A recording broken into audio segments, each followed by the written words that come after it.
¿Qué esperas de ese Saudi-España? Pues creo que va a ser un partido más competido de lo que la gente se piensa. Obviamente la selección española está 2 escalones por encima, no solo de Saudi, ahora mismo creo que de todas. Tampoco hay que olvidar que hace 4 años estábamos por debajo de muchas también. Sí, sí. Ni siempre hemos estado aquí, ni... Pues bueno, esto va cambiando y creo que la generación que tenemos es buenísima. Y sí que esta está 2 pasitos por encima, pero va a ser un partido competido. Al final tienen un buen entrenador, tienen un buen equipo, a pesar de que no tenga la calidad que tenemos en España. Y va a hacer sufrir mucho, como ya hizo sufrir a Argentina, que le ganó en el otro mundial, con el mismo entrenador y con muchos de los jugadores que volverán a repetir. Hola, ¿qué tal? Bienvenidos a este nuevo episodio de Clave Analista, el podcast de SAF Academy. Soy Varo Moreno, entrenador y analista de fútbol profesional y fundador de esta academia. En el episodio de hoy nos acompaña un invitado muy especial, que es José Matáis, en el que vamos a hablar de la vida en Arabia Saudí, vamos a hablar sobre táctica, sobre cómo analiza él al equipo propio, al equipo rival, sobre la gestión del grupo y muchísimo más. Así que comenzamos. Bien, estamos ya grabando. José, ¿qué tal? ¿Cómo estás? Muy bien, muy bien. ¿Tú? ¿Todo bien? Todo bien. Bueno, estoy súper contento de que puedas estar aquí por todo lo que nos une.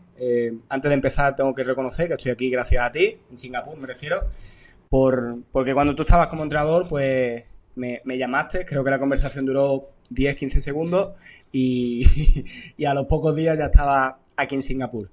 Así que, como hoy no va de mí, sino de ti, bienvenido aquí a Clave Analista y vamos a empezar directamente con las preguntas. Perfecto, muchas gracias y vamos a pasarlo bien. Venga, vamos a ello. Primero, ¿quién es José Matáis? Y un poco cuéntanos tu trayectoria, un poquito qué es lo que has hecho y cómo has llegado a donde estás ahora. Bueno, ya has hecho un poco la introducción tú. Soy entrenador de fútbol. Soy un chico de Alicante, un chico normal y corriente, apasionado por el fútbol. De toda la vida he jugado. Cuando las piernas no me daban para más, pues decidí estudiar ciencias del deporte. Un poco no sabía hacia dónde enfocarlo. Y cuando me metí en el mundo de entrenador, pues me fascinó y empecé joven y nada, pues he pasado un poco por todas las categorías del fútbol, desde Benjamín, coordinador, juveniles, luego estuve en Singapur, ahora entraremos en todo esto, imagino, y ahora en Arabia Saudí. Muy bien. ¿Y quién era José Matáis antes de ser entrenador? Pues como te he dicho, un chico normal y corriente de Alicante, soy de Sax, un pueblecito al interior de Alicante, por lo tanto jugábamos muchísimo al fútbol en la calle porque el tiempo lo permitía y al final un pueblo sin mucho peligro ni mucho tráfico, pasábamos todo el día en la calle. Así que bueno, apasionado del fútbol y después de eso pues seguí mis estudios, comencé ciencias del deporte, hice las prácticas en el Villarreal. Bueno, un chico normal y corriente. ¿Y en qué momento dijiste quiero ser entrenador? Además de estudiar todo eso que estudiaste, ciencia de la actividad física, el deporte y demás, ¿en qué momento dijiste que me gusta ser entrenador? Bueno, pues acabé la carrera de ciencias del deporte y sí que es verdad que no sabía qué hacer. Si dedicarme más pues a preparación física, readaptación de lesiones, también hice algo porque me llamaba mucho la atención. Estuve incluso pensando en hacer fisioterapia, que me llamaba la atención. Quería estar vinculado al mundo del fútbol. Y lo que me cambia un poco la perspectiva es cuando hago las prácticas en el Villarreal. Porque como primer entrenador no me la había planteado. O sea, bueno, era una de las opciones, pero tampoco me la había planteado. No tenía los cursos de entrenador. Estaba empezando con el nivel 1, pero no tenía ni los cursos ni nada. Y cuando hice las prácticas en el Villarreal, pues bueno, se despertó todo lo que tenía dentro y ya no he cambiado. ¿Y en esa práctica en qué equipo lo hiciste? Estuve en el Benjamín A y Alevina del Villarreal. Estábamos de entrenador. Había en ese entonces con Sergio Navarro, que era el director de cantera, el director de metodología. Habían cuerpos técnicos horizontales de 4 personas en las cuales hacíamos todos un poco de todo. Pero bueno, entrenador, nada de preparación física. Bueno, ¿cuántos años estuviste en el Villarreal? 8 temporadas. 8 temporadas. ¿Qué jugadores recuerdas con más cariño? ¿O cuáles puedes decir, oye, tengo el honor de poder decir que yo lo he entrenado o hasta en el equipo donde yo he estado o he estado con él, que ahora podamos conocer el resto de personas? Hay muchos así conocidos. Bueno, no he estado con ellos, no los he entrenado como tal, pero cuando llegué allí, Pau Torres, estaba en el Juvenil A. Rodri, que creo que a alguno le sonará, Balón de Oro, estaba en el Villarreal C, si no recuerdo mal, cuando llegué yo allí. Alex Baena, que está en el Atlético de Madrid, Jeremy Pino, que está ahora en el Crystal Palace, todos estos estaban en el Villarreal y muchísimos, muchísimos más. Por años nunca los he entrenado, así que he coincidido con ellos allí, pero no los he entrenado. Y luego jugadores que haya entrenado yo, pues son más jovencitos, están llegando ahora. Quizá el de más talento es Brian Fariñas, que está en el Barça B, capitán del Barça B ahora y todo, es un fenómeno. Hugo, que está ahora, creo que el otro día, si no recuerdo mal, fue convocado con el primer equipo. Víctor Moreno, que también es de esa camada. Reque, que está en el Córdoba. Hay muchísimos jugadores que están ahora mismo llegando todos porque tienen prácticamente todos la edad de 20 años, 19, 21 y están ahora llegando todos. O sea que a más de uno tenemos que tenerlo en cuenta para dentro de unos años, esperemos, ¿no? Vaya, bueno, creo que Reque ya lo están teniendo mucho en cuenta en Córdoba, están hablando mucho de él. Muy bien. ¿Y qué aprendizaje te llevas de estas 8 temporadas en el Villarreal? Un aprendizaje o un par de aprendizajes que te quedes para siempre. Bueno, cuando entré al Villarreal había una metodología bastante particular que creo que me ayudó bastante y el aprendizaje que me llevé es enorme. Aprendizaje primero de que el fútbol va de personas. Esto es algo que muchas veces parece obvio, pero no es tan obvio. Decimos, el fútbol va de personas, pero luego ponemos la pizarra y le llamamos P2 al lateral derecho y P4 al central derecho. Y bueno, pues en el Villarreal sí que eran muy meticulosos con eso, con conocer al jugador, no solo al jugador, sino al staff. Y bueno, pues sabiendo que más allá del 4-4-2, 4-2-3-1 o 3-5-2, lo que te hace ganar o perder partidos es el grupo y las personas. Era un club sigue siendo. Ahora cambia un poco la metodología, pero antes era mucho más focalizado en eso. Pues que nos obligaba mucho a escuchar, a observar, a estar muy cerca de las personas, también con cuerpos técnicos muy amplios y que nos daba para conocer realmente al jugador y sacar lo máximo de ellos. Así que te diría que el máximo aprendizaje es que el fútbol va de personas. Bueno, la verdad que es interesante esa forma, esa metodología. Yo conozco un poco por lo que tú me has contado y bueno, algunas otras charlas que hemos podido tener con gente de allí, pero ¿cuánto de diferente es esa forma de trabajo con otros sitios en los que has estado? Y ya ni te cuento de cuando hayas dado el salto al extranjero. Pero ¿cuánto de recomendable sería que en muchos clubes que tú puedas conocer hagan una metodología parecida? Pues creo que es súper recomendable, no solo para jugadores, sino para entrenadores. En aquel momento éramos todos entrenadores muy jóvenes y creo que eso nos vino muy bien a todos, porque al final cuando el cuerpo técnico es horizontal, bueno, Carlos lo conoces, también estaba en esta época allí, y muchos otros jóvenes, el estar en este cuerpo técnico horizontal te hacía muchas veces encontrar un poco tu sitio, observar mucho de otros sin tener una figura como de primer entrenador, y la verdad que es súper recomendable y muy diferente a lo que te puedas encontrar en otros sitios, porque sí que es verdad que en aquel momento ha habido temporadas que éramos 4, otras temporadas que éramos 4 más entrenador de porteros y un psicólogo, de 4 a 6 siempre. Vale, y puedes, perdón, claro, porque estamos hablando aquí de esa forma de trabajo, pero claro, yo sí la puedo conocer por ti, pero ¿puedes explicarnos así en una frase o dos qué es esa metodología horizontal, ese trabajo horizontal? Bueno, pues el trabajo horizontal consistía en desarrollar al jugador. Al final lo que marca la diferencia en las canteras es que lleguen jugadores al primer equipo, no llegan equipos. Y eso es algo que Sergio Navarro desde el primer día nos metió mucho en la cabeza y que teníamos que desarrollar al jugador de manera individual. Por supuesto se relaciona con un equipo y sus comportamientos serán unos u otros dependiendo del sistema, del rival, de los compañeros que tenga, etcétera. Pero tenemos que llegar al máximo de detalle de todo eso y para eso pues nos dividíamos cuerpos técnicos muy amplios sin roles principales para conocer directamente al jugador y poder sacar lo máximo de él dentro y fuera del campo, que también lo que pasa fuera del campo influye una barbaridad en lo que luego se desarrolla dentro. Bueno, es interesante porque, por lo que tengo entendido, como es algo rotatorio, ¿no? A la hora de llevar lo que es las sesiones de entrenamiento, etcétera, el que toma, entre comillas, las decisiones y tal, es curioso porque hasta que no te lo explican bien, no llegas a entenderlo, incluso, bueno, conocemos a mucha gente que cuando le cuentas esa metodología es como, bueno, es un poco rara, mucha gente que manda, pero entonces tú tal, ¿no? Sí, yo creo que, de hecho, ahora mismo si me preguntas, no sé si volvería ahí, pero creo que me vino muy bien. A mí personalmente como entrenador me vino muy bien y a los jugadores ni te cuento.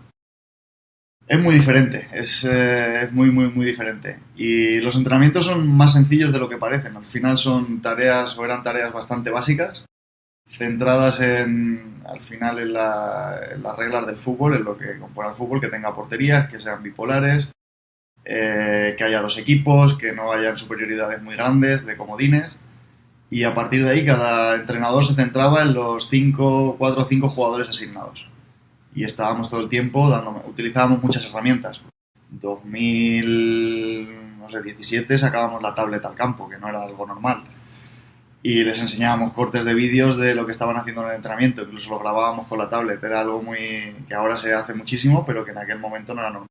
Pues cada entrenador buscaba las estrategias que mejor le venía a ese jugador o a ese grupo de jugadores para desarrollarlos individualmente. La verdad que suena espectacular, hay que saber articular todo eso, saber hacerlo, pero ahí están los resultados, ya no solo de jugadores, sino también de entrenadores, ¿no? Sí, También los más de esa época son todos los que te he dicho antes. Jeremy Pino, Alex Baena, Rodri, es que hay 1000, te podría decir 1000.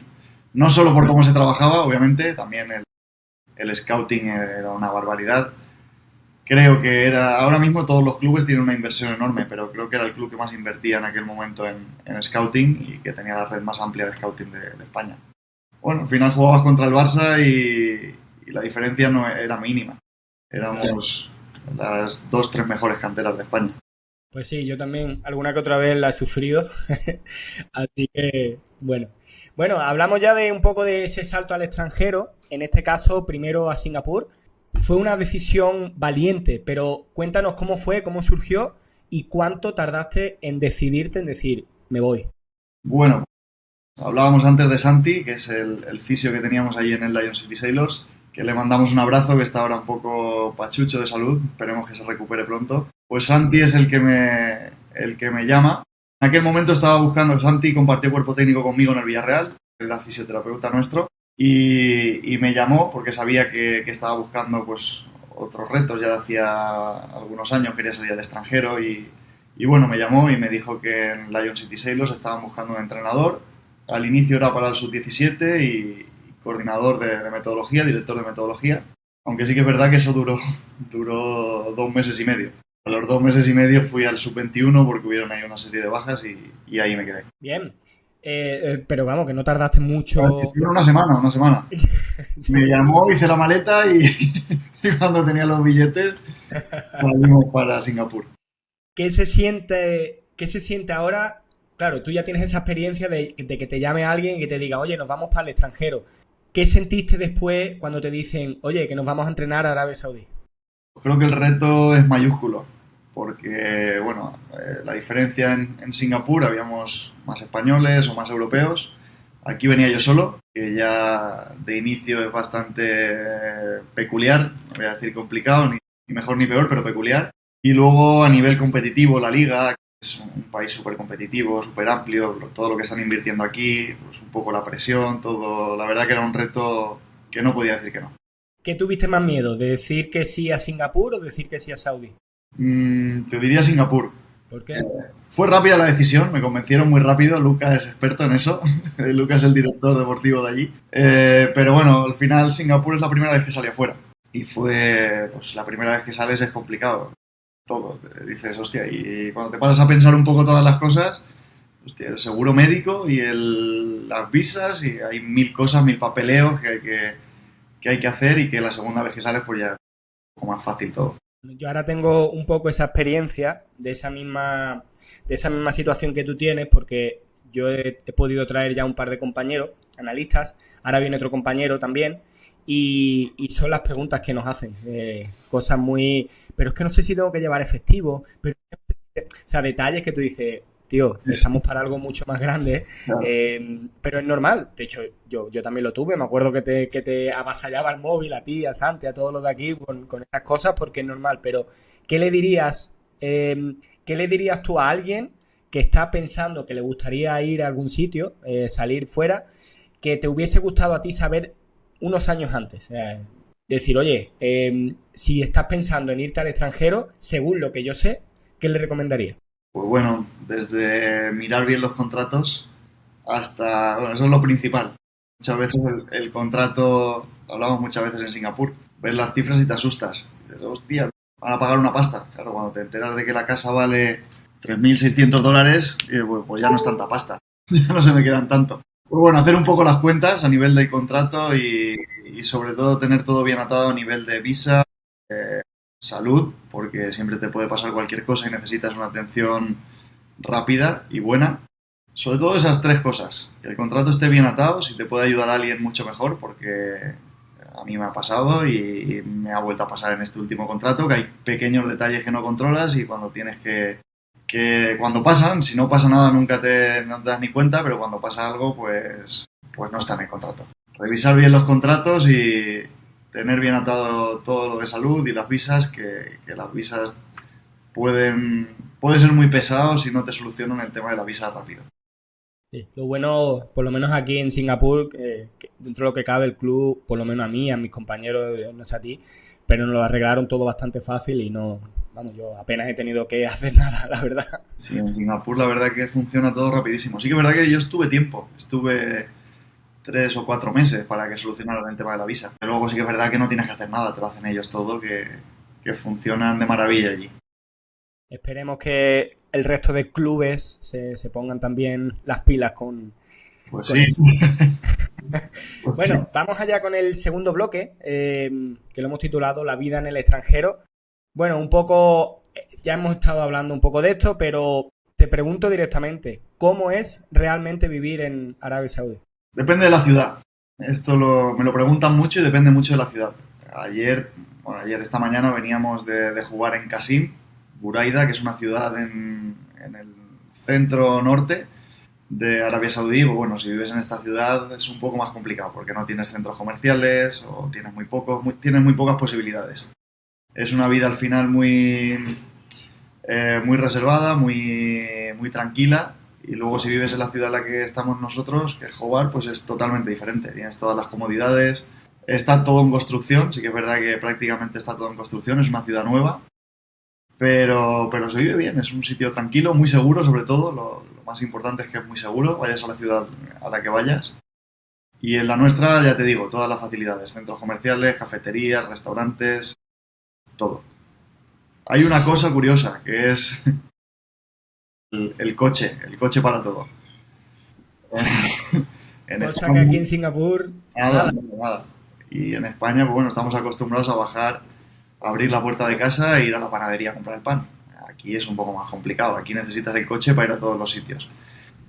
Y ese yo te diría que es el shock más grande. El shock cultural más grande es el tema del coche. Yo te diría que sí, yo te diría que sí. Incluso mi madre vino aquí a visitarme y me decía lo mismo. Dice, hostia, que me agobio que salgas a la puerta de la casa y no haya calles para pasear. Necesitas el coche, vas con el coche al sitio específico donde han construido una zona de paseo y tal, o al centro comercial o donde vayas ahí. ¿Qué mito hay sobre Arabia que, que tú dices, este mito no es verdad? Uf, hay muchos, y muchísimos que es peligroso, por ejemplo. Decían que es peligroso Arabia Saudí.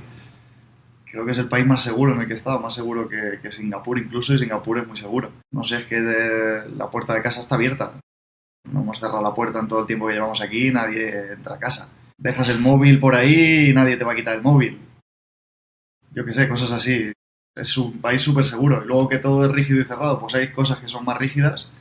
Al final la religión condiciona muchos aspectos de la vida y hace que sea más rígido. Pero yo pensé que iba a ser mucho más, la verdad, y no lo es tanto. Bien, y a nivel de los jugadores, a nivel de fútbol, los jugadores jóvenes y tal allí, ¿cómo son? ¿Más técnicos, más físicos, menos? Otro mito, otro mito que parece que vamos a Arabia Saudí a atracar y ya está, que aquí no hay fútbol. O sea, aquí hay un talento de la Virgen, aquí hay mucho talento. Y se sigue jugando en la calle, hay mucho jugador de calle, muchísimo.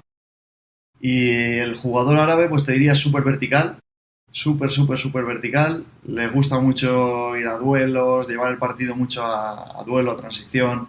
Muy descontrolado, muy alocado y con bastante creatividad, te diría, sobre todo los extremos. Hay muchos extremos de uno contra uno. Sí que es verdad que no son físicamente animales. Por ejemplo, en Holanda también son muchos extremos de uno contra uno, pero son más bichos físicos aquí son más, te diría, de pues, técnicos que siempre buscan el último pase o siempre el uno contra uno de técnica pura. Bien. Una semana tipo tuya, allí de entrenamiento como tal, ¿cómo es? E incluso en qué se puede diferenciar de alguna que tú hayas hecho en España, con chicos de más o menos, porque son más o menos la misma edad con los que tú tuviste.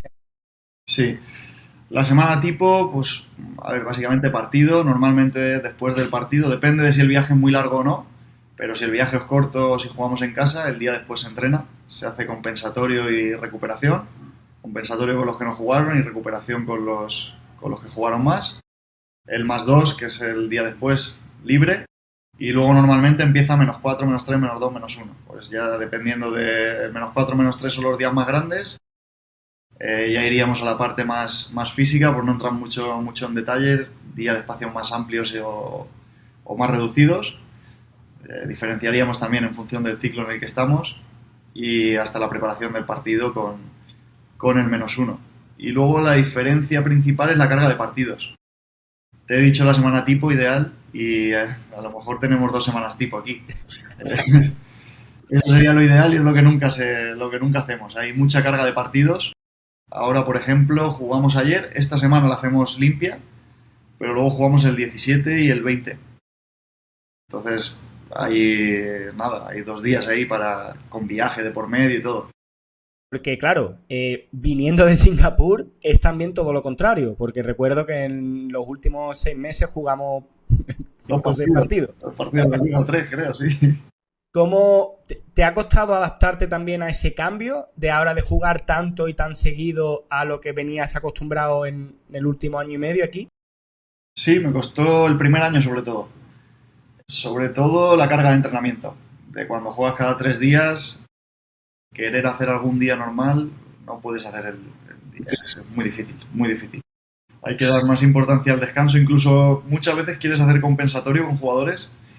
O sea, esto les vamos a apretar. Y tampoco puedes porque al final eres obligado a rotar. Si le metes una carga altísima en un -2, va a llegar con el agua al cuello. Claro, igual tiene que jugar pasado mañana. Claro, claro, claro. Que ni con los suplentes puedes apretar mucho. Porque los Y necesitas. hablando de adaptación, ¿te ha costado mucho adaptarte a lo que es la cultura, la gente, el idioma o incluso las comidas? No me ha costado mucho. A nivel de fútbol, lo que más cuesta adaptarse es el calor. Aquí hay 6 meses de calor, calor, calor, calor, calor, calor. Y luego otros 6 meses que no hace tanto calor, pero sigue haciendo calor. Ahora 6 meses no, igual 4, y luego hay 2 meses que hace más fresquito, ahora se está muy bien. Eso me costó un poco al principio, eso me costó un poco adaptarme, sobre todo las pausas del entrenamiento. El partido también lo paran mucho ellos, es un poco complicado. Un poco la idiosincrasia de ellos es complicado entenderlo porque ves un partido y dices, joder, está todo el tiempo parado. Claro, yo un par de veces me he metido a jugar con ellos, Posible.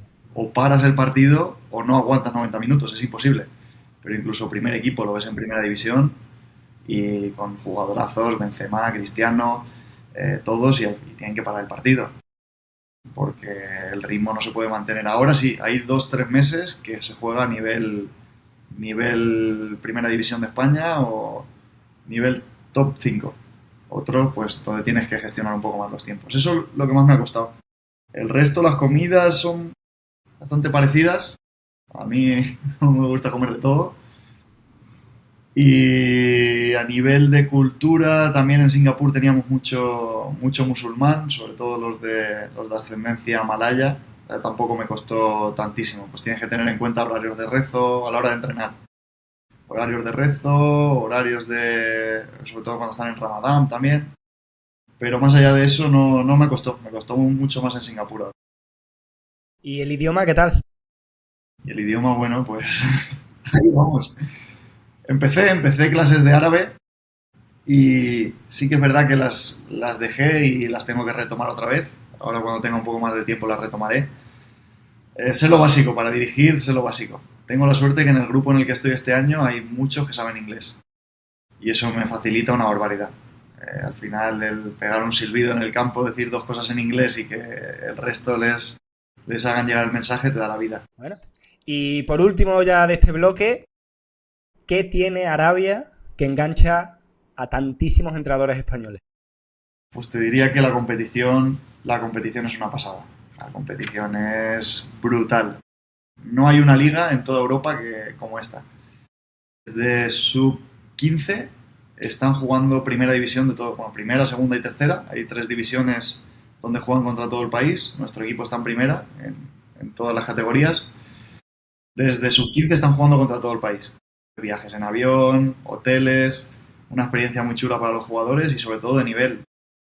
Lo hablamos muchas veces en España, con todos mis respetos, que el Villarreal juegue contra, no sé, por decirte, un equipo Colegio Salgui, que jugamos en todas las ligas autonómicas contra ellos, que te podrán competir algún partido, pero al final no es del nivel, el nivel es muy, muy dispar.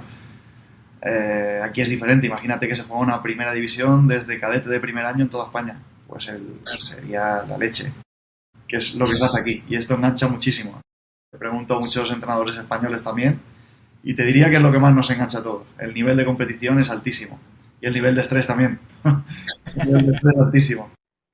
Claro, porque hay muchísimos, bueno, no solo entrenadores, sino también staff, etcétera, españoles por allí. Supongo que incluso tenéis os juntáis de vez en cuando, ¿no?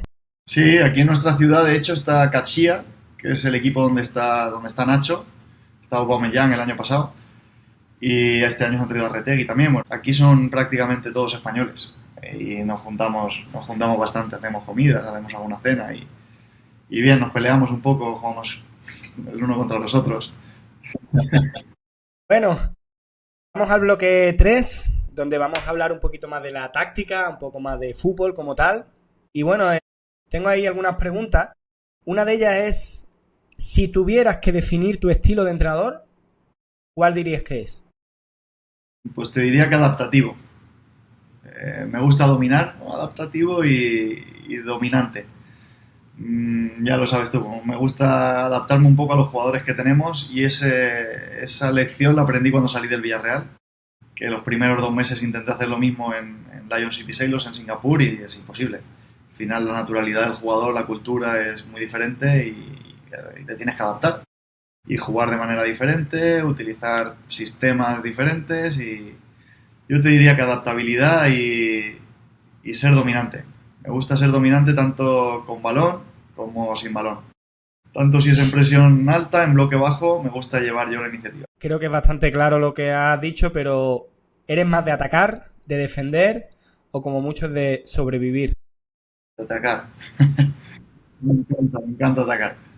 Este año estamos defendiendo mucho, ¿eh? Este año es el año que más estoy disfrutando desde el sin balón. Tenemos un equipo que están loquísimos y vamos a presionar prácticamente a hombre a todo el campo y muchas fases del partido las vivimos ahí. Pero sí que es verdad que no me siento tan cómodo como cuando tenemos el balón. Pero también te está sirviendo, entiendo, para aprender y entender otras circunstancias que a lo mejor por el hecho de estar en este caso en el Villarreal, donde normalmente ganáis todo, prácticamente todo, soléis ser más dominantes, etcétera, o incluso aquí en Singapur, que también se ganaba bastantes partidos. Bueno, de hecho creo que tiene el récord de... ¿Cuántos partidos perdió tu entrenador en Singapur?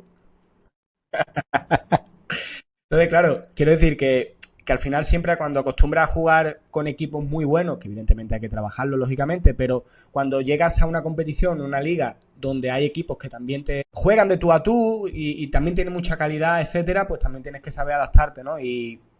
Hombre, si eso lo aprendes ahora, teniendo la base que tienes ya en fútbol ofensivo, que, no sé, creo que te puede dar mucha experiencia más a tu mochila y ¿qué estás aprendiendo? Sobre todo de esas fases más defensivas, por así decirlo, ¿qué estás aprendiendo más? Sí, sí, sí, es totalmente diferente. Como dices, en Singapur, pues al final éramos los mejores. Teníamos que competir con chicos muchísimo más jóvenes para igualar la categoría y aún así éramos los mejores. En Villarreal pues un poco más de lo mismo, sí que es verdad que en la liga está Valencia y Levante y Elche y te compiten, pero yo creo que en ese momento éramos un puntito mejor que todos ellos. Y aquí quizás somos el equipo décimo, que sí que es verdad que ahora estamos un poco más arriba, vamos cuartos, pero bueno, un equipo de mitad tabla. Entonces te tienes que adaptar, no tenemos la calidad que tienen otros equipos, pero sí que es verdad que no hemos renunciado en ningún momento a ser dominantes. Incidimos más en fase defensiva porque al final, pues bueno, juegas contra Itihad, que encima es un entrenador español, Miki, que es buenísimo, y te hace sufrir con el balón mucho, pues tienes que pasar más tiempo en presión alta o en bloque bajo y te toca adaptarte también, que quizá no lo trabajábamos tanto en estos dos equipos, pero cuando tenemos el balón nosotros también queremos al final tenemos nosotros el balón. Lo tendremos más tiempo, menos tiempo, pero queremos alargarlo lo máximo posible para hacerte sufrir a ti también. Y para defender mejor después, ¿no? Defender mejor después, sí. ¿Qué es lo primero que le enseñas a un equipo cuando llegas a un sitio? ¿Qué es lo primero que le enseñas a tu equipo? Trato de observar primero. Trato de observarlos a ellos y ver cómo se desarrollan.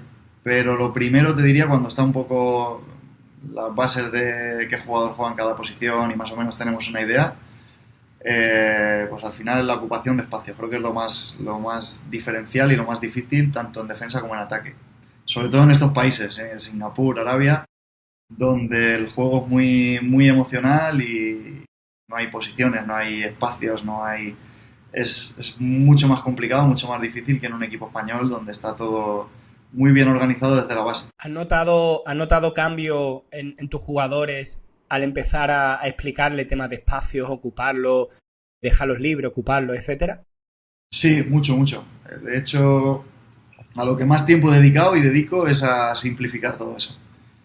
Simplificar el cómo ocupar espacios, el cómo trasladárselo a ellos, en qué sistema podemos ser más flexibles. Ahora si quieres luego hablamos de eso, estamos jugando mucho en 3-5-2 porque nos permite ser muy flexibles y en cualquier momento cambiar a 4 con un movimiento, línea de 4, cambiar a un punta y meter 4 dentro, o nos permite ser muy flexibles, o 3 alturas fuera.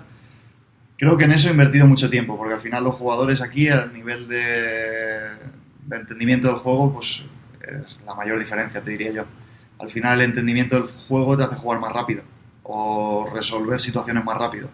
Aquí sí que ves los partidos que es más correcalles, más rápidos te diría que en España, pero a nivel de resolución ¿cómo te diría? De toma de decisión es mucho más lento porque los espacios están mal ocupados casi siempre. Entonces no tienes el tiempo que quizá tiene un equipo en España. Y tú, por ejemplo, en inicio de balón, ¿qué mecanismos tienes o le has explicado a los chicos para construir ataque, para iniciar el ataque? En Villarreal lo hacía diferente. Aquí en Arabia, en Singapur empezó a hacerlo de una manera un poco más sencilla para ellos. Utilizamos primero el tener nosotros la iniciativa. Si no nos presionan no pasamos el balón. Si el equipo está en bloque medio, pues vamos a conducir hacia ellos. Pues muchas veces cuando juegas, imagínate, central, lateral, es cuando ellos activan la presión, el rival. Pues bueno, no queremos que ellos tengan esa iniciativa, vamos a decirte nosotros hacia dónde te vas a mover. Pues le llamamos el no press, no pass, sin presión no hay pase, y tratamos de atraerlo más. Incluso muchas veces lo estamos haciendo ahora repitiendo pase, pero bueno, el concepto es el mismo, el que si no hay presión no pasamos para progresar, quizá pasamos para atraer. Y cuando saltan, pues los de atrás incidimos muchos en que sigan al que salta. Le llamamos follow the jumper. Claro, al final, como tú dices muchas veces, si el equipo te viene ya a presionar de por sí, no hace falta que los atraigas para que vengan, sino que ellos ya vienen, lo que hay que encontrar es a gente detrás de esa presión. Claro. Pero ahora lo que estamos viendo es cada vez más, o por lo menos aquí, estamos viendo muchos equipos que alternan esa presión súper al hombre de perseguirte, pero después de repente saca portero en inicio y se van a bloque bajo. Van cambiando mucho ese tipo de defensa. ¿Qué piensas de esa gente que que quiere jugar siempre muy rápido en línea defensiva, aunque como ellos dicen el balón no llegue a ningún lado, pero que pasemos rápido, que pasemos rápido. Bueno, es otro estilo, depende de un poco de lo que quieras conseguir. Si el equipo está más en bloque bajo, te da un poco más para hacer esto, para jugar más rápido de lado a lado, intentar moverlos. Aunque creo que de la manera que lo estamos haciendo nosotros, bueno, a mí me parece más efectivo, sobre todo cuando los jugadores encuentran ese tiempo y espacio porque quizá va un poco más lento. Entonces tienes ese tiempo de poder decidir un poco mejor. En Villarreal hacíamos lo contrario, jugábamos cuanto más rápido mejor para mover al equipo rival y sabíamos que cuando llega a lateral, si metíamos 3 contra 1, 3 contra 2 en esa situación, ellos la iban a resolver muy rápido, saltaran o no saltaran, sin tiempo prácticamente, o son jugadores de una calidad altísima. Aquí un poco más complicado, aquí lo que tratamos es de, pues eso, como te digo, controlar un poco más el juego, repitiendo el pase sin que ellos se den cuenta que estamos repitiendo para atraer. Por ejemplo, podemos repetir en una situación que es muy apetecible para ellos, que es central 6, hacer como tercer hombre todo el tiempo con los dos centrales, para que acaben saltando y en el momento que saltan acelerar y llevar... Normalmente cuando aceleran, cuando ellos saltan, los laterales se juntan. Ahora explicaremos un poco también qué analizo yo de rival si quieres, pero los laterales se juntan porque hay un salto de uno de los de dentro y normalmente tienes con tiempo al de fuera. Eso es un poco... Bien. Lo que tratamos de hacer así, en resumen. ¿Qué te obsesiona a ti más? ¿La organización o la desorganización? Es decir, el caos, las transiciones, lo loco. A mí me encanta el caos. Me gusta mucho. No me gustan los equipos... O no me gustan. A ver, ves a Guardiola y al que no le guste, no le gusta el fútbol. Pero bueno, sí que es verdad que en mis equipos me gusta un poco que haya ese momento de caos en todos los ataques, que sean creativos, que al final les vamos a encontrar en ciertos espacios y que a partir de ahí sean creativos. Y nosotros trabajamos muchísimo las transiciones, muchísimo. De hecho, ahora mismo estamos poblando una zona con muchos jugadores para perderla y recuperarla. Porque muchas veces en ciertos campos donde jugamos ayer, por ejemplo, nos cuesta mantener posesiones largas de balón. Pues al final, a propósito, metemos muchos jugadores en ciertas zonas del campo donde sabemos que la vamos a perder y la vamos a recuperar. Y en ese caos, pues es el momento de tener espacios, de encontrar espacios. Muchas veces incluso que se habla, ¿no? Oye, que juegas contra un equipo en bloque bajo, que no te da espacio, que no puedes jugar, que no encuentras el tal. Muchas veces darle, entre comillas, darle el balón para que puedan salir y en el momento en el que estén saliendo, que sepas que estás saliendo porque yo te estoy dejando que salga, porque te voy a pillar, en cuanto recupere el balón te voy a pillar. Si no te pillo organizado, por lo menos te pillo desorganizado y en esas transiciones poder hacerte... Yo te hablaba con balón, pero bueno, sin balón lo mismo, tal cual. Con balón al final lo que queríamos, y te digo un poco el plan de partido de ayer, que lo tengo fresco. Vale, el de ayer no pasa nada. Empatamos a 1 encima. Nada, jugamos en un campo donde es muy difícil jugar, que sí que es verdad que la federación ahí bueno, son muy meticulosos para muchas cosas, pero te dejan jugar Este es el peor campo en el que he jugado yo. Las medidas exactas, pero el césped no se puede jugar a fútbol.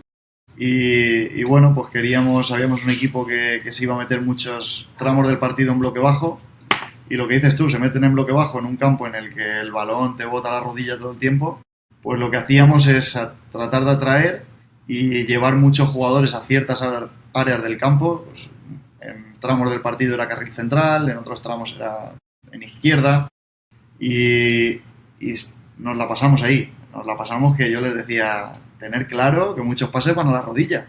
No pasa nada, de rodilla la devolvemos de primeras, si la vamos a perder, si queremos perderla ahí. Al final cuando tienes una sobrepoblación de jugadores, que al final era casi todo el tiempo 8 contra 5, 8 contra 4, sabes que la vas a recuperar rápido otra vez y es el momento de atacarles, pues están desorganizados. Y de hecho así marcamos de penalti, así llega un poco el penalti que marcamos. Y estás hablando del tema de pases, controles, etcétera. Para ti, ¿qué hábito debe tener un jugador sí o sí, ya sea técnico o táctico, para que pueda jugar contigo? Más a nivel técnico te diría el primer contacto, el pase de primeras. Porque al final en muchas situaciones del juego nosotros la llevamos a jugar de primeras. Llevamos el juego a que aparezcan esas situaciones de tercer hombre o de dejarla de cara de primeras. Y a nivel táctico, el mirar lejos. Creo que es fundamental y lo tienen que tener, lo tienen que tener. Para jugar como estamos jugando, lo tienen que tener. Al final estamos atrayendo ¿Qué es mucha mirar gente para lejos? jugar allí. Eso es, explícanos, porfa, qué es el mirar lejos. El mirar lejos es el tener en cuenta que aunque estemos dando pases en corto, eso lo estamos haciendo para generar algo en ti.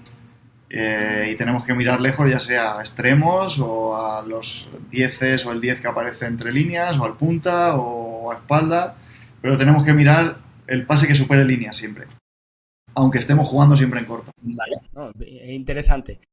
¿Qué es, en este caso estamos hablando de táctica, etcétera, qué es lo más infravalorado que tú ves ahora mismo en la táctica actual? Lo más infravalorado, no sé, te diría que el ABP, ¿eh? ¿Vale como táctica esa? Sí, claro, parte del juego, ¿no? Creo que el balón parado al final decide partidos. El balón parado decide partidos y creo que está súper infravalorado. No, bueno, nos gusta mucho hablar, nos gusta mucho eh, organizar el balón parado, pero ¿cuántas veces lo trabajamos al mes? Ya no te digo a la semana. ¿Y cómo lo trabajamos? Muchas veces lo trabajamos con muñecos. Bueno, pues lo trabajas con muñecos o sin nadie. Pues es complicado. ¿Cómo marcas al hombre a un muñeco? Hablando de ¿Cómo, defensivo, por ejemplo. cómo trabaja José Matai las acciones a balón parado? Pues mira, con muñecos muchas veces. Hemos cambiado mucho. El otro día, esta semana, hemos trabajado, por ejemplo, en partido de ABP, le llamamos. Y todo se inicia desde un córner, un saque de banda o una falta, un balón a balón parado. Es en medio campo, mitad de campo, por lo tanto un equipo está todo el tiempo atacando y otro equipo está todo el tiempo defendiendo. Eso con transición. Transición hasta la otra portería. Y luego se cambia de equipo y el equipo que estaba atacando defiende y el que estaba defendiendo ataca. Eso es una manera. Otra de las maneras, te diría incluso hace 2 partidos o 3, lo trabajamos así esa semana porque la carga era muy alta, teníamos muchos partidos entre medio, no podíamos hacer partido de ABP y lo que hicimos es meter un equipo con el córner defensivo y las faltas defensivas del rival, pero no se podían mover y competíamos. Entonces, competíamos a goles. Córner y segundo balón que le enviaba el segundo entrenador. Falta y segundo balón que le enviaban también. Y luego cambiábamos de equipo. Estos han marcado 8 goles en 5 minutos. ¿Cuántos marcáis vosotros? Y una manera de competir sin tener la carga alta y con el rival enfrente, sabiendo que no se podían mover. Estaban haciendo de muñecos, sin ser muñecos. No, bueno, interesante porque son ideas. Yo también pienso que las acciones a balón parado están infravaloradas para la importancia que pueden tener, porque, porque es que estás hablando de este campo que tú has dicho, donde no se puede jugar, donde el rival te hace tal, que estás hablando de una situación en la que da igual que tu equipo sea mejor o peor, da igual que haya más gente o menos en cuanto a un expulsado o no, da igual que estén en bloque alto, bajo, que presionen, estamos hablando de un centro, unos movimientos y un remate. O sea, no es ni fútbol, por así decirlo.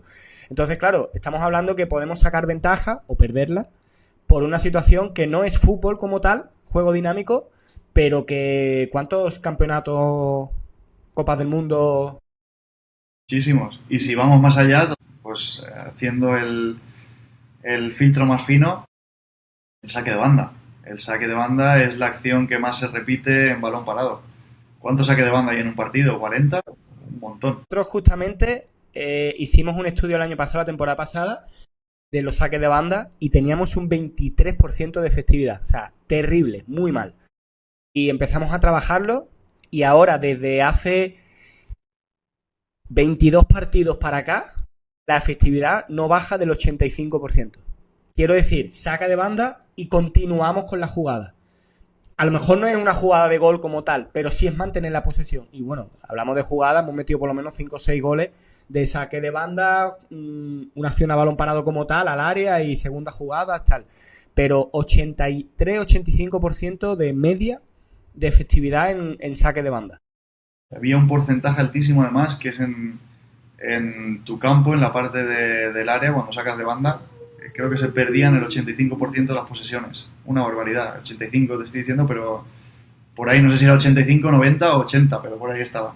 Sí, pero que estamos hablando que si tienes 20, claro, que tienes 20 saques de banda, a lo mejor pierdes 6 cerca de tu área, lo que supone que puedes recibir una ocasión clara. Tal cual, sí, sí. O que las tengas en una zona donde al parecer no pasa nada, recuperan la posesión, hacen una posesión larga que parece que no ha llegado desde el saque de banda y te marcan gol, pero ha llegado desde el saque de banda. Entonces, hablando ya un poco así, hilando todo esto, vamos a imaginarnos un examen de 10 puntos, donde el ganar son 10 puntos como tal, una nota de 10. En tu opinión, ¿cómo se van sumando esos puntos hasta llegar a 10? Es decir, la táctica, ¿cuánto de importante es sobre 10? No sé, el trato con el jugador, la lectura del partido, la suerte, la preparación, la ABP, el análisis previo.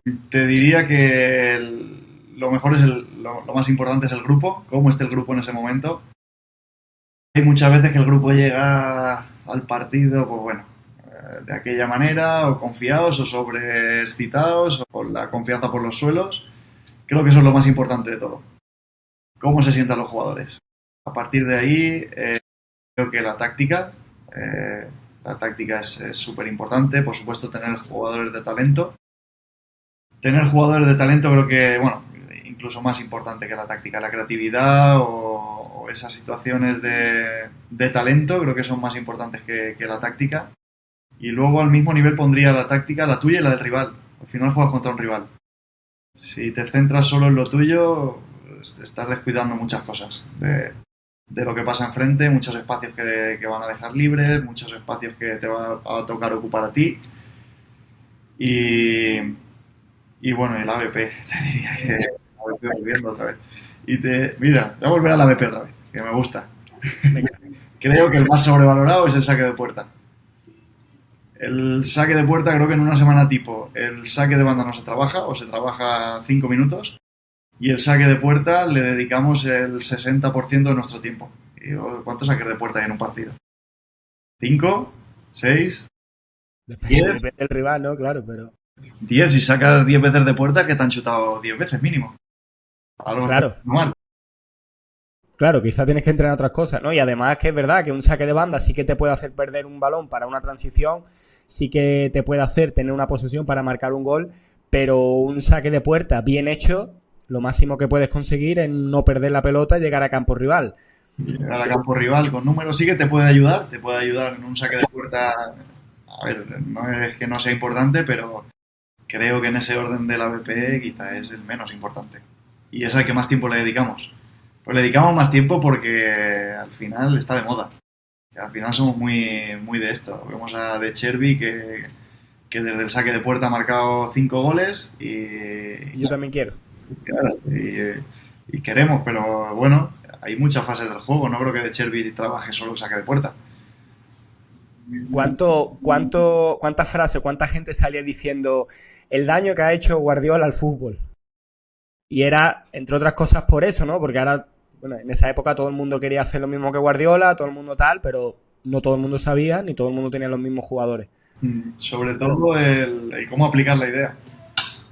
Que es lo que hablaba, creo que Bielsa lo hablaba hace no mucho. De que el daño que había hecho Guardiola no es el juego de posición, sino el que muchas veces es tan complejo que no lo entendíamos y tratábamos de jugarlo de una manera diferente, que acababa siendo automático y poco efectivo. Claro. Y enlazamos con la siguiente pregunta y es, ¿los entrenadores a veces complicamos demasiado el fútbol? Sí, muchas veces, sobre todo ahora que hay sobreinformación de todo. Es muy fácil hacer el experimento. Pon al asistente toda la semana a entrenar con los jugadores y que el asistente reciba la misma información que reciben los jugadores. Y a final de semana que te cuente el asistente que ha percibido él. Muchas veces le llenamos de una información que hay veces que no son ni para ellos. Estamos dedicando muchísimo tiempo, muchísima información y muchísimos recursos a una situación de juego que va a acabar en una posición en la que yo no ocupo, como lateral o como mediocentro, por ejemplo, por ponerte un ejemplo. Y estamos sobrecargando a un jugador con cierta información que nunca va a usar. Interesante. Sí, sí. ¿Qué papel tiene un asistente o un analista, por ejemplo, en tu cuerpo técnico? Todo. El analista y segundo entrenador no diferencia mucho. En eso creo que al final la figura es la misma, los dos están en campo y son dos asistentes. Uno se encarga más de una parte del vídeo y otro de otra parte. El vídeo es súper importante para mí, sobre todo, como te he dicho antes, la carga de partidos es enorme. Y el tener un vídeo, estamos en la época de la información, tener un vídeo visual corto y que le llegue al jugador vale mucho más que 1000 palabras, especialmente con el inglés de parvulitos que tenemos a veces y con la traducción de por medio que le llega a un 10% del mensaje. Creo que es súper importante y el papel que tienen al final es un entrenador más. Un entrenador más y son parte desde diseñar el modelo de juego, entrenamiento, acciones, libertad absoluta desde el mismo modelo de juego que lo hablamos y discutimos mucho para corregir cuando les dé la gana en entrenamientos y partidos. Sí, yo tengo la experiencia de haber estado contigo en staff, analista, y la verdad que siempre me he sentido así y es lo que yo dentro de SAF Academy intento explicar a todos mis alumnos, que el analista ya no es o no debería de ser solamente el que tiene el vídeo, el que graba, el que le da el vídeo al entrenador y ya está, nos vemos el fin de semana cuando vuelva a grabar, sino que debería de ser alguien que esté en campo, que incluso lleve, por ejemplo, la presión del rival, porque es el que mejor la conoce, ya que ha trabajado más con el rival. En fin, un montón de situaciones en las que siempre digo lo mismo, sois un entrenador o somos un entrenador más, pero con una labor mucho más específica, que es bueno, pues la de asistir al entrenador mediante la idea del entrenador, aportando evidentemente la nuestra, pero desde la idea del entrenador e intentando facilitar con el vídeo las cosas que tú como entrenador es la que buscas. Entonces, bueno, pues dentro de un cuerpo técnico grande o amplio, además de profesional, también tiene que estar muy marcada lo que cada uno tiene que hacer. Y una de las cosas para mí del analista, además del vídeo, es asistir al entrenador, no solamente dar el vídeo. Así que puedo corroborar que lo que has dicho es totalmente cierto. No por nada, sino por el rol. Yo soy muy cercano, ya lo sabes, con el jugador, pero a pesar de ser muy cercano, pues tienen más cercanía contigo, porque al final yo decido si juegan o no, que al final lo decidimos entre muchas personas, pero el que tiene la última palabra soy yo como entrenador.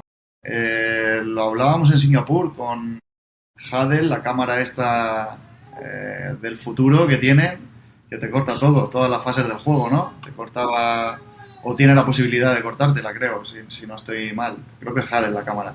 Que te corta, bueno, tiene un montón ya, tiene balón, sí, eso es. Salida de balón, presión alta, bloque bajo, pues bueno, pues entonces, ¿qué aportas si eres analista y solo grabas y cortas vídeos? No aportas nada. Creo que el analista es el encargado de que todo eso suceda, de que todo eso tenga un filtrado adecuado, pero tiene que ser un entrenador más, tiene que aportar conocimiento a eso. Si no, la inteligencia artificial se lo come. Ya hay un momento en el que no haga falta ni cortar, porque ya te lo hagan. Tú le enseñes lo que es una pared o no sé, un bloque bajo y le digo, oye, cuando los jugadores estén en esta zona del campo, etiquétamelo como bloque bajo y automáticamente te lo da. Así que bueno, pues sí. Oye, y para ti un staff perfecto, ¿cómo sería en cuanto a número y a figuras? En cuanto a número, pues en Singapur teníamos 12, ¿verdad? Creo que éramos 12. Pues por ahí sería, creo que perfecto. Obviamente estamos hablando de privilegiados, pero sí, sería perfecto. Al final teníamos entrenador, 2 asistentes, 2 preparadores físicos. Uno se encargaba más de cargas y de gimnasio, el otro se encargaba más de GPS, recolectar datos. Analista, que en este caso eras tú, entrenador de porteros, que muchas veces lleva a su asistente. Eso ya pues creo que a ellos también les facilita mucho la tarea. Pasan mucho tiempo, la metodología que utilizo yo, pasa mucho tiempo con el grupo. Nutricionista teníamos, que creo que es súper importante también. No es lo más importante. Se puede funcionar sin nutricionista, pero creo que es importante. Y si se puede tener fisioterapeuta y el team manager, que sea el que todo vaya a la perfección, es súper importante. Que el team manager sea bueno o malo te condiciona muchísimo. Bien. Entonces, ¿allí cuántos sois en Saudi? Aquí somos entrenador segundo, entrenador de porteros, analista preparador físico, team manager y asistente de preparación física, 7. Está bien también. No está mal, ¿eh? Y con 3 se puede funcionar también, ¿eh? Con 3 también hemos funcionado en otros sitios, pero obviamente la calidad del trabajo es diferente. Sí, yo recuerdo en Málaga que éramos, sí, primer entrenador, segundo entrenador, yo que hacía de entrenador de analista y el preparador físico que a veces hacía de asistente también, entrenador de portero que venía algunas veces porque estaba con otros equipos a la misma vez y un delegado que venía para los partidos y ya está.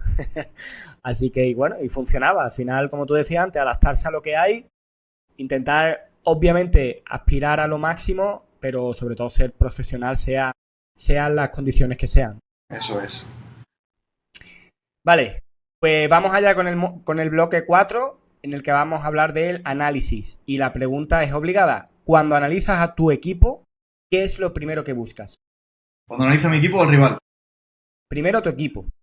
Cuando analizo a mi equipo, sobre todo que se cumplan ciertos patrones de juego que hemos hablado seguramente en el plan de partido, pero bueno, a nivel general el modelo de juego que se esté cumpliendo y luego más específico a nivel de partido, de plan de partido y luego ya más a nivel individual lo que cada jugador ha hecho y lo que podemos ayudar con los cortes para que mejoren en el siguiente partido.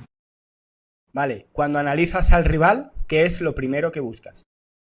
Y cuando analizo al rival, eso sí que es un poco peculiar, lo que más analizo es la relación de los defensores, si juegan con 3 centrales o si juegan con 4, pues la relación central-lateral, central-central y central-lateral alejado. Un poco cómo se relacionan esos 4, creo que si tienes una idea muy clara de eso te ayuda mucho a cómo les puedes atacar. Luego, por supuesto, va la fase previa de cómo limpiar un poco la situación para llegar ahí, pero creo que lo más determinante para mí es eso. Yo cuando hablo con mis alumnos y demás siempre les cuento eso, ¿no? Que al final cada entrenador tiene su propia forma de mirar, su propia forma de analizar o sus prioridades más bien. Y yo recuerdo que fue algo que me marcó mucho y es verdad que nunca la había escuchado, pero tiene todo el sentido del mundo. Al final la fase o la última línea es la más crítica, tanto para bien como para mal, y tiene sentido saber cómo actúan y es algo que yo he incorporado a mi forma de trabajar precisamente porque nuestro modelo se basa mucho también en usar esos espacios entre el lateral y el central a la hora de hacer dobladas y es algo que ahora, gracias a tu forma de ver el fútbol, también lo he incorporado un poco yo a mi bagaje, ¿no?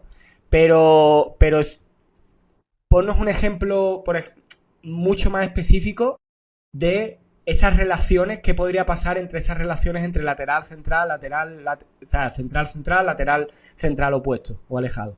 Bueno, pues si quieres vamos con la más sencilla, central-lateral.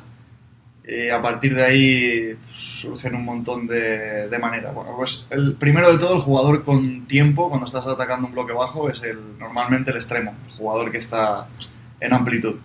Por lo tanto, cuando el balón llega ahí, prácticamente todos los equipos del mundo a día de hoy atacan a partir de lo que pasa cuando ese jugador recibe el balón. Tanto si es al espacio o al pie. Pongamos que reciba al pie. ¿Qué hace central y lateral? Muchas veces lateral ajusta muy cerca y central acompaña con él. Pues bueno, ahí habría que analizar si el siguiente central viene con él o si el siguiente central se queda más zonal y imagínate que arrastran a toda la línea defensiva. Central, lateral y toda la línea defensiva. Pues hay claramente un espacio a espaldas del segundo lateral. Hay que tratar de atraer a esa línea de 4 ahí para buscar esa situación, ese centro, puede ser pase, dependiendo un poco de lo que pase dentro también. Pero ¿qué hacemos para atacar ahí? Luego imagínate otro ejemplo ¿ha quedado claro ese más o menos? Sí, muy claro. Imagínate que el lateral presiona y el central se queda en área, más zonal. Y ese espacio entre central y lateral lo defiende el mediocentro, que eso pasa mucho.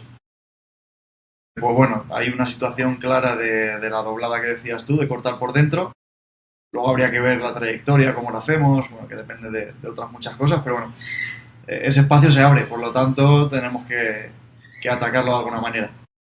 Si son muy agresivos esta semana, nos hacían eso, o sea, los dos centrales eran zonales en área, el lateral muy agresivo fuera El otro lateral era hombre más o menos, por lo tanto el área lo tenían bastante cubierto con 3, y ese espacio entre central y lateral eran muy agresivos con el mediocentro. Prácticamente lo cubrían con 5 o 6. Sí. Lo que hacíamos es meter a uno que cortaba dentro para atraer. El que cortaba dentro no va al pase, le decíamos eso todo el tiempo, el que corta dentro no va al pase. Entonces, una vez has arrastrado al mediocentro ese, puedes atacar esa línea de 4 de manera horizontal, porque no hay, en ese pasillo horizontal ya no hay nadie. Entonces partíamos de ese pasillo horizontal. 5 o 6 maneras de atacar, los espacios indefendibles que llaman algunos, que al final no deja de ser el espacio donde acaba la cortada, el espacio donde acaba ese centro a espaldas de última línea y ese pasillo horizontal. Siempre hay uno de esos abiertos. Y en función de cómo se defienda esa línea de 4, pues aparecen unos más claros que otros. Bueno, súper interesante. ¿A ti qué te preocupa más? ¿Cómo juegas tú o cómo juega el rival y por qué? A mí me preocupa más cómo juego yo, siempre. Creo que puedes modificar el cómo juega el rival a partir de cómo juegas tú. De hecho, nos pasa a nosotros. Que es una de las razones de las por qué analizo esa línea de 4, esa línea defensiva, la relación. Al final la línea defensiva no cambia mucho. Suele ser prácticamente los mismos mecanismos de defensa de área, o de defensa de bloque bajo, o de defensa... Pero suelen ser los mismos mecanismos. Al final, como somos un equipo que con balón somos muy peculiares, pues retenemos el balón, perseguimos mucho al delantero para encontrar esos espacios libres a espalda del delantero. Somos un equipo peculiar. Pues los equipos cuando juegan contra nosotros normalmente cambian. Lo que vemos que han hecho contra otros equipos lo hacen muy diferente contra nosotros. Pero lo que no cambian nunca o prácticamente nunca es esa parte defensiva, esa relación de central-lateral, central-central y central-lateral. Entonces, lógicamente tú tienes tu idea, tu plan de partido, tu forma de jugar. ¿Cuánto analizáis al rival para ver precisamente ese tipo de detalles y poder ajustarlo a lo que vosotros o lo que tú como entrenador tienes en mente de poder hacer? Mucho. Al final lo analizamos muchísimo, muchísimo.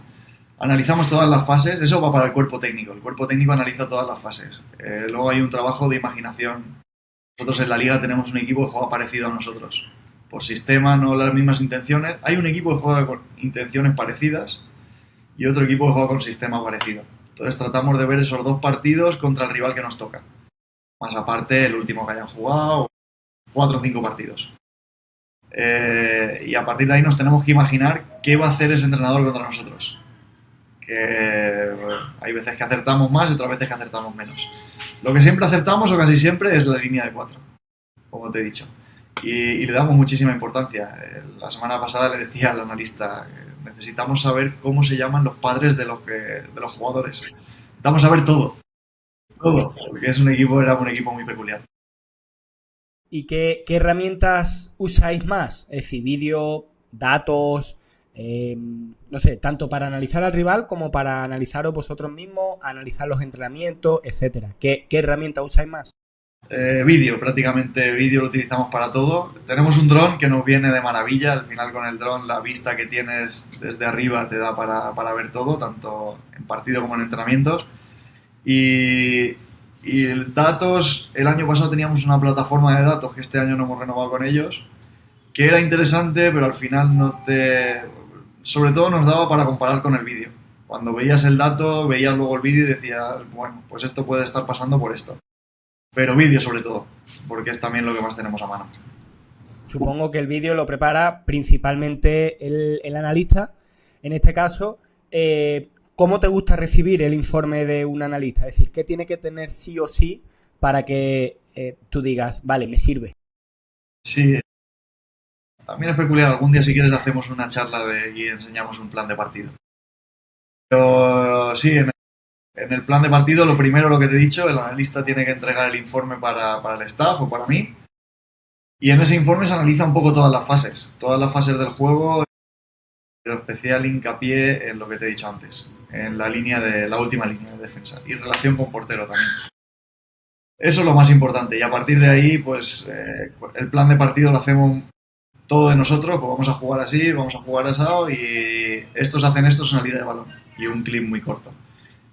Vamos a hacer esto en ataque de última línea y estos defienden de esta manera. Y luego vamos ya a lo importante que te he dicho y vamos a atacar estos espacios porque estos defienden así. Y ahí sí que incidimos un poco más. ¿Y hay algún dato o alguna cosa muy específica, alguna métrica o algo que te ayude más en la categoría en la que tú estás? Algo que tú digas, hostia, pues me gusta fijarme mucho en este dato para intentar entender o tu equipo o al equipo rival. ¿Dato en qué sentido? No sé, el número de ataques, ocasiones creadas, ocasiones concedidas, o los centros, o... Minutos de los goles. Minuto de dónde conceden y dónde marcan goles nos ayuda mucho. Esta semana, por ejemplo, te hablo, cuando sacamos la línea del tiempo, hacemos una línea del tiempo en la pizarra, veías un número de goles enorme, tanto a favor como en contra, en los primeros 15 minutos de primera parte y segunda parte. Pues eso es claramente una identidad de ese equipo. Ese equipo en esos minutos agita el árbol mucho y pasan muchas cosas, tanto a favor como en contra. Y luego veíamos que había muchas amarillas y rojas entre medio. Que ahí pues el equipo normalmente estaba más cansado, se jugaba mucho menos y paran el partido todo el tiempo. Sabíamos que las ocasiones de marcar al inicio de la primera parte, al inicio de la segunda y los últimos 10 minutos de partido, o últimos 8 o 10 minutos. Entonces, para ti, ¿el análisis te hace ganar partidos o solo te acerca a no perderlos? Te hace ganar, 100%. 100%, te hace ganar partidos. Es interesante porque mucha gente, le he preguntado esto y siempre me decía, ya, bueno, pero al final son los jugadores, los que tal, la toma de decisión, anímicamente, cómo están, pero al final el análisis lo que ayuda es a bajar esa incertidumbre a los jugadores, a saber qué se pueden encontrar, no que se van a encontrar, porque eso nunca lo vamos a saber, pero sí que se pueden encontrar en base a lo que llevan haciendo varios partidos, varios días. Entonces, bueno, al final si tú estás con 1000 cosas en la cabeza y yo con el análisis te quito unas cuantas para que pienses que este jugador te va a saltar de esta forma y que el espacio está allí, eso al final te va a ayudar, no sé si a no perder, pero desde luego sí que a llegar a situaciones más exitosas. Claro, al final es lo que tú dices, es rebajar esa incertidumbre. Muchas veces asociamos el análisis a lo automático, ¿no? Al final analizamos la unidad de 4 que hablábamos antes. Te estoy diciendo, el espacio está aquí. Ya, yo no juego, obviamente depende del jugador, de cómo esté, pero el jugador ya sabe que ellos defienden así y que el espacio está aquí. Ahora podrá llegar ahí mediante un regate, una pared, una acción con un compañero y meterla al segundo pasillo, pues ya depende de lo que él le dé, de la creatividad que él tenga, pero le reduce la incertidumbre, eso 100%. Y reducir la incertidumbre en esas zonas Sin goles. Son goles, sí, sí. Pues sí, muy top, muy top. Bien, vamos al bloque 5 y en el que hay unas cuantas preguntas un poco ya hablando del futuro, del fútbol fuera de España, etcétera, algo más profesional. ¿Qué sueña un entrenador de tu edad? ¿Seguir fuera de España o volver a tu país? Y si volvieses, ¿a dónde? No tengo tampoco eso marcado como algo de futuro, pero sí que es verdad que fuera de España es un poco más asequible también porque llevo años fuera. Entonces eso te hace que abrir el mercado internacional mucho más y ser más accesible a unas categorías en las que estando en España sería imposible. Así que yo creo que el camino un poco irá, veremos a ver, porque nunca se sabe, pero creo que el camino un poco irá por el extranjero, seguir al extranjero y ya veremos en un futuro. A ver. ¿Qué te ha enseñado estos últimos años trabajando a un nivel más profesional en cuanto al trato con los jugadores? Me refiero a estar un poco en un nivel más alto. ¿Qué te ha enseñado estos últimos años? Un poco lo que te decía antes, que esto va de personas. Me ha enseñado que, pues bueno, primero esa parte, que esto va de personas y que al final el tener motivada a la persona y tenerlo enchufado hace que ganes partidos, lo que decíamos del análisis de reducir la incertidumbre, pero obviamente tenerlos enchufados. Si tienes enchufados a 15, mejor que si tienes enchufado a 10.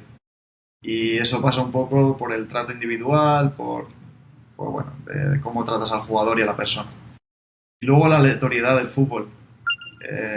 Muchas veces queremos tener, sobre todo cuando empezamos a entrenar, queremos tener todo bajo control, todo, y te das cuenta que es imposible.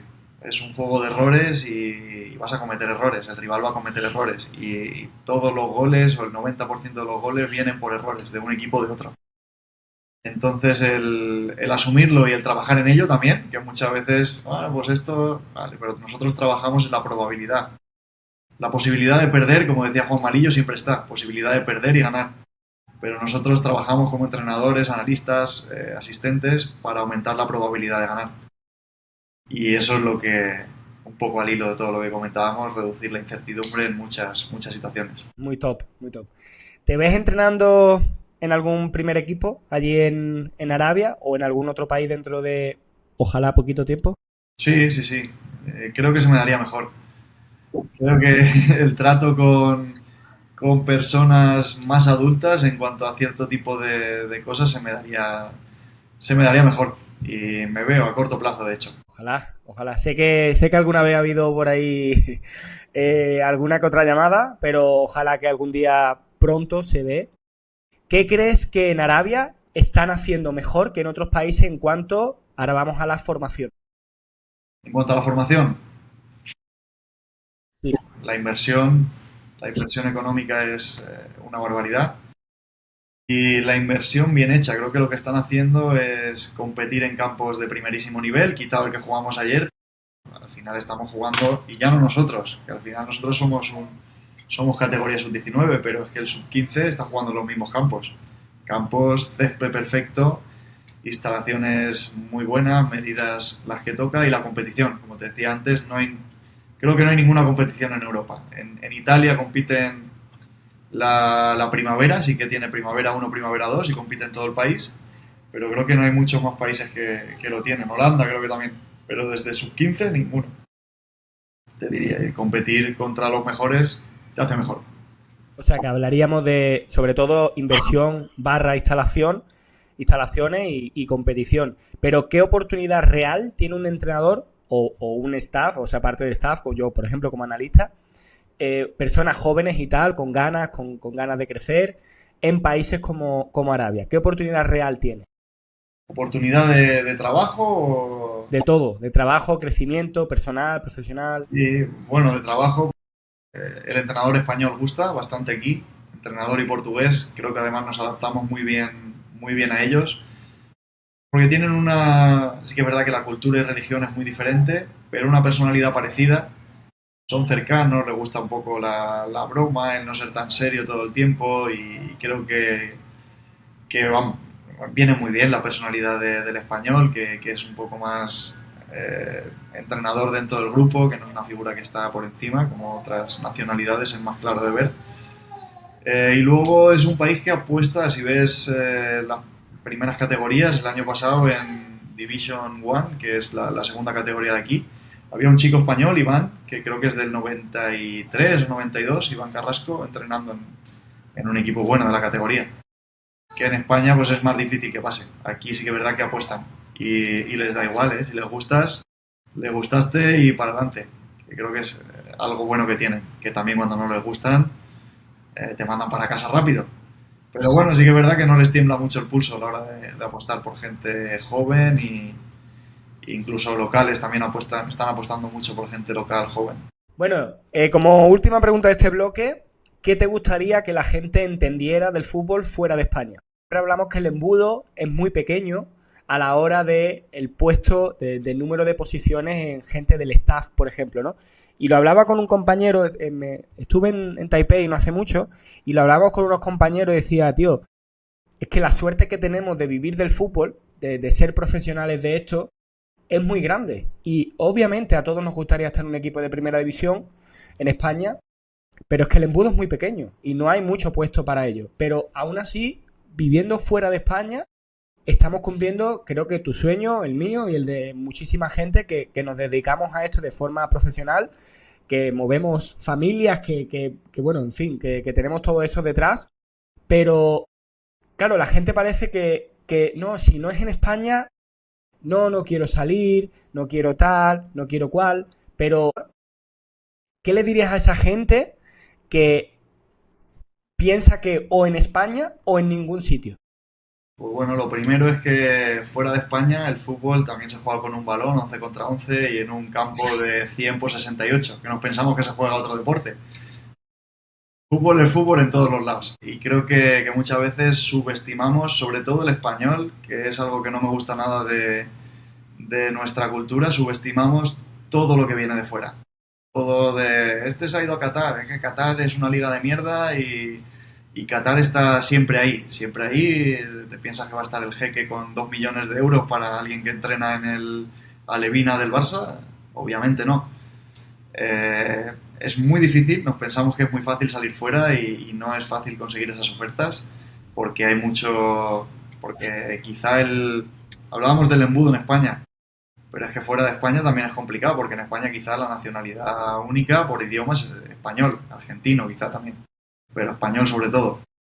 Te vas fuera de España, te vienes a Arabia Saudí y hay portugueses, croatas, españoles, italianos de la selección, por ejemplo, hay de serbios, egipcios, tunecinos, hay 1000 nacionalidades.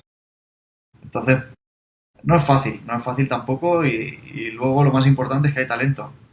Que nos pensamos que no hay talento y hay muchísimo talento. Y lo estamos viendo y creo que lo vamos a ver en este Mundial más todavía. Lo estamos viendo en competiciones internacionales. No sé si te acuerdas en el Mundial de Clubes, el jugador del Al-Ahly, bueno, hubieron varios. Jugador del Al-Ahly palestino, Al-Ahly egipcio, que es un jugadorazo, está ahora en la MLS, que podía haber firmado por cualquier jugador, cualquier equipo de Europa, pero fácilmente. No sé, muchísimos equipos, que ahora mismo no me viene a la mente, pero que hay mucho fútbol y hay mucho talento en los lugares que menos te imaginas. ¿Qué esperas de...? Porque aquí le ha tocado Saudi en el grupo del Mundial. España, Uruguay, Saudi y Cabo Verde, ¿verdad? ¿Qué esperas de ese Saudi-España? Pues creo que va a ser un partido más competido de lo que la gente se piensa. Obviamente la selección española está 2 escalones por encima, no solo de Saudi, ahora mismo creo que de todas. Tampoco hay que olvidar que hace 4 años estábamos por debajo de muchas también. Que Sí, sí. ni siempre hemos estado aquí, ni... Pues bueno, esto va cambiando y creo que la generación que tenemos es buenísima. Y sí que esta está 2 pasitos por encima, pero va a ser un partido competido. Al final tienen un buen entrenador, tienen un buen equipo, a pesar de que no tenga la calidad que tenemos en España. Y va a hacer sufrir mucho, como ya hizo sufrir a Argentina, que le ganó en el otro mundial con el mismo entrenador y con muchos de los jugadores que volverán a repetir. ¿Veremos alguno de tus jugadores allí o no?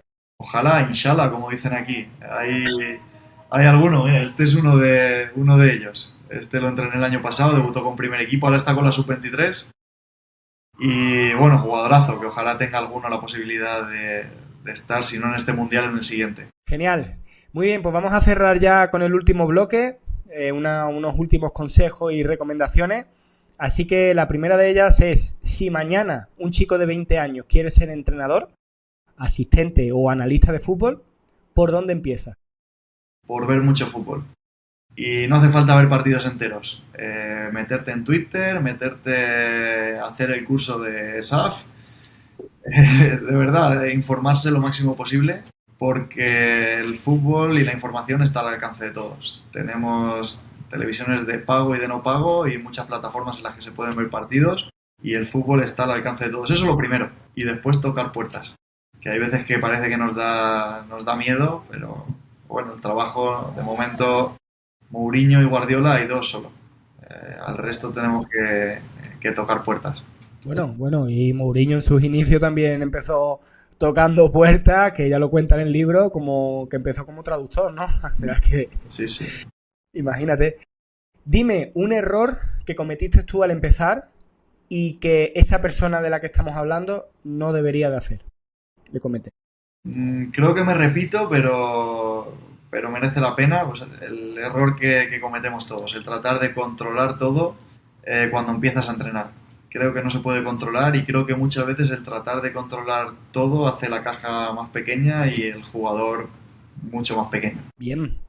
Ahora, recomiéndanos un par de libros o documentales o películas o algo que te haya marcado o que ahora mismo, por la situación en la que tú estás, digas, tía, este libro o esta película, este documental, merece mucho la pena. Pirámide invertida, de Jonathan Wilson, si no estoy mal, creo que es este escritor. Este libro me marcó muchísimo, habla de la historia del fútbol y a nivel táctico, sobre todo a nivel de táctica, pero a muchos niveles. Ese libro me ayudó muchísimo a entender muchas cosas que pasan en el fútbol, muchas cosas que ya han pasado anteriormente. El falso 9 se empezó a usar en 1936 y pensábamos que lo inventó Guardiola. Y bueno, te ayuda a tener una visión más clara de lo que es el fútbol y hacia dónde vamos, porque la historia siempre se repite en fútbol y en cultura, en todo. Eso sería... Justamente es el mismo, bueno, la evolución táctica de Martí Perarnau habla un poco también más o menos de eso y justamente hace no mucho lo hablé también con un compañero que la historia se repite, es que se va repitiendo constantemente y lo que antes eran bloques bajos, ahora es presión alta y al hombre individual por todo el campo, después habrá alguien que sepa superar eso bien, por lo que tanto la defensa se volverá a cambiar, el ataque volverá a cambiar, ahora vemos ataques mucho más verticales, mucho más directos, como Guardiola por ejemplo, con menos posesión o menos largo, por así decirlo, mucho más verticales, pues después habrá alguien que te ponga otra vez en bloque bajo, lo que te obliga a ser más posicional, etcétera. Pero sí, ese libro lo he leído además y me parece muy top. El Legado, otro libro espectacular. Legacy, de los All Blacks. Legacy. Ese libro es espectacular también, 100% recomendable. De Pochettino me gustó mucho también. El de Pochettino es un poco diferente, más desde lo emocional. Hay muchos libros que son muy recomendables. Ahora mismo me vienen esos tres. Y Cuaderno de Entrenador, que es una serie que hay en Netflix, que tiene varios capítulos, muy muy chulo. Uno de los capítulos es de Mourinho. Tiene varios, la seleccionadora de Estados Unidos. Y ese documental también, para apuntar y ver con libreta. Después lo apunto. Ese no lo he visto y me lo apunto. Bien, ¿qué entrenador o entrenadores son los que más te han marcado? Bien porque hayas trabajado con él, porque te haya entrenado o simplemente porque te inspire.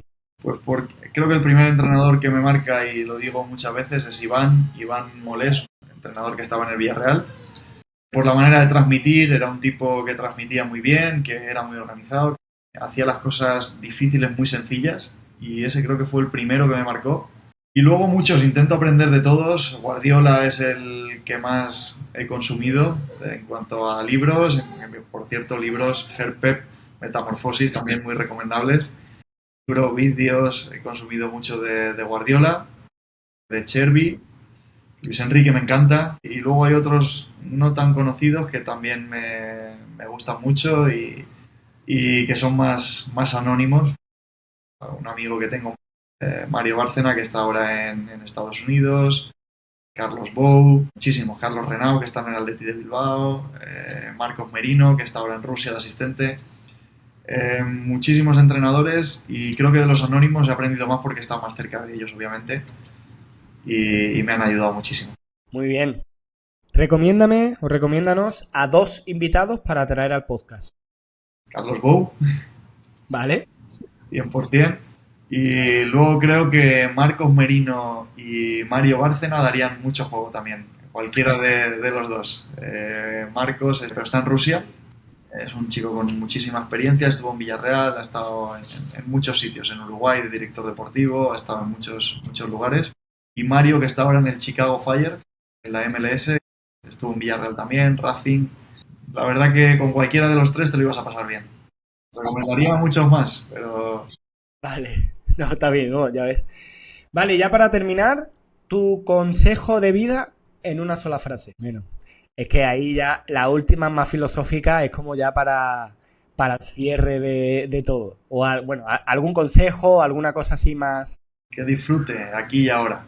Que disfrute todo lo que pasa, que muchas veces muchas veces no, el fútbol pasa muy rápido, el cortisol está muy alto siempre y no nos hace disfrutar ese día a día y es muy bonito. Al final, lo que hablabas antes, mucha gente tiene el sueño que estamos cumpliendo nosotros y hay que disfrutarlo. Pues creo que no hay forma mejor de terminar esto. Así que, José, tío, mil gracias. Espero poder dar un saltito allí a Saudi y poder verte, a ver si tengo unos días libres. Y, y nada, tío, muchísimas gracias. Seguimos en contacto y nada, si quieres añadir algo más, genial. Y si no, pues hasta la próxima. Gracias a vosotros y nos vemos en la próxima. Bueno, dejo por aquí abajo tu contacto y demás por si alguien quiere escribirte, por si alguien quiere preguntarte cualquier cosa.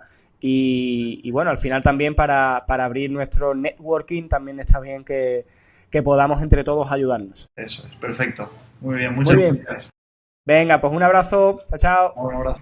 Y a ti, gracias por acompañarnos en este nuevo episodio de Clave Analista, el podcast de SAF Academy. Si te ha gustado este episodio, no te olvides de darle a like, de suscribirte y escribir un pedazo de comentario, porque eso nos ayuda a seguir creciendo. Si quieres formarte para trabajar dentro del mundo del fútbol, sigue SAF Academy en nuestras redes sociales y podrás ver todas nuestras formaciones. Nos vemos en el próximo episodio.